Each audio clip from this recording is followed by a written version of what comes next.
Setora de Mediação da Findes realizou um seminário de conciliação e mediação, métodos e práticas, que aconteceu na sede do Sistema Findes. E o Direito na Prática esteve lá, conversou com diversos profissionais e trouxe para você informações em primeira mão. Confira!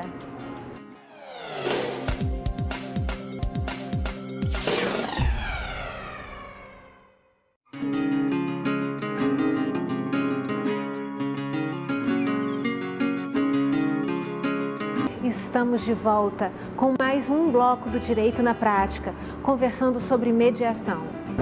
Eu converso com o Dr. Ricardo Goretti, professor e coordenador do curso de Direito da FDV, professor de conflitos. Isso, não é isso, resolução de conflitos. Resolução de conflitos. Doutor, muito obrigada por ter aceitado o convite do Direito na Prática. Eu que agradeço. É sempre um prazer conversar com você. Obrigada. Nós vamos começar falando um pouquinho da mediação e acesso à justiça, que é o seu livro que está aqui. Tem a ver com a desjudicialização dos conflitos? Sim. Essa é uma publicação da minha tese de doutorado.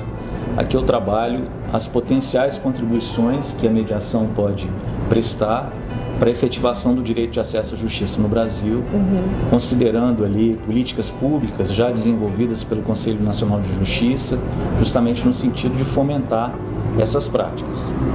E, obviamente, está inserido num contexto de desjudicialização, ou seja, na ideia de trabalhar a resolução de conflitos fora do Poder Judiciário. No setor privado e público? Sim, aqui eu trabalho a questão da mediação judicial, então, portanto, no contexto de processos judiciais em andamento, e também um direcionamento, aí já no plano das conclusões da tese, né, para a necessidade de se fomentar a prática da mediação no âmbito extrajudicial, como uma forma de se evitar o processo judicial. E o senhor tem visto o resultado disso? Sim, hoje nós podemos dizer que há uma tendência no sentido de ampliação dessas práticas. Não só da mediação, mas também da negociação, da conciliação, a arbitragem também, né? Mas ainda digo que há muito caminho a percorrer no sentido de tornar isso uma realidade. E aí uma série de exigências a gente precisa de cumprir. Capacitação de profissionais, difusão, divulgação, o conhecimento da população com relação a essas práticas. Eu penso que essa capacitação é fundamental porque também depende do advogado da outra parte. Sim, não é isso? Depende do cliente querer, mas do advogado também facilitar.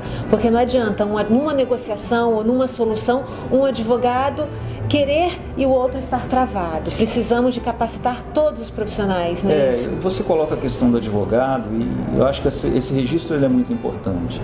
Porque muitas pessoas entendem que essas práticas, quando praticadas no âmbito extrajudicial, representam uma ameaça ao advogado. Não, muito pelo contrário. Eu costumo dizer que é uma ameaça para aqueles que não estiverem preparados para lidar com essas tendências. Agora, a partir do momento que houver uma capacitação específica, um entendimento das suas práticas, amplia-se a questão, são ampliadas as oportunidades de atuação profissional e o advogado tem um papel fundamental na mediação, podendo ser mediador, podendo atuar como negociador dos interesses do seu cliente no contexto de um processo de mediação, tanto judicial quanto extrajudicial. Para ele poder assessorar durante um processo, Claro. Poder dar a orientação correta. O advogado é uma função essencial da justiça. Sim. O advogado pode atuar também como conciliador no particular ou apenas a mediação que pode ser usada ali num contexto particular dentro do escritório? O advogado ele pode atuar como um conciliador ou mediador judicial se preenchidos uma série de requisitos estabelecidos pela legislação. No caso, o Código de Processo Civil e a Lei de Mediação, que traz requisitos específicos, mas também no âmbito extrajudicial. Aliás, essa me faz uma lembrança, que me faz lembrar de uma questão que eu acho importantíssima para que seja frisado e pouco compreendido na prática jurídica, que é a visão de um escritório de advocacia como uma unidade de negócio. A visão do escritório de advocacia como um centro multiportas, como um lugar onde a pessoa, tendo uma situação de um conflito, ele busca o auxílio de um profissional ainda que com a expectativa de ajuizamento de uma ação, mas que na verdade que ali ele receba, por parte desse profissional, um tratamento adequado às particularidades do conflito que ele manifestou. E é justamente nessa relação de adequação que vem a necessidade da gente pensar no escritório de advocacia como um local onde, a partir de onde uma série de portas podem ser abertas, seja a porta do processo, a porta da mediação, a porta da arbitragem. Então, assim, o advogado ele tem um papel fundamental no sentido de tornar essas práticas uma realidade mais difundida no Brasil. Doutor, muito obrigada. Realmente aí o advogado vai ficar de olho, querendo entender melhor sobre a mediação, a conciliação. Os clientes também, o nosso telespectador vai entender um pouco mais a respeito. E o livro está aqui. Acesso para as pessoas, não é isso? Nós vamos, inclusive, levar um sorteio na nossa rede social para poder engrandecer a biblioteca dos escritórios e das residências. Muito obrigada, doutor. Eu que agradeço a oportunidade, espero ter contribuído com alguns esclarecimentos aí sobre a mediação e também espero que gostem do livro a pessoa que for receber. Obrigada. Muito obrigado.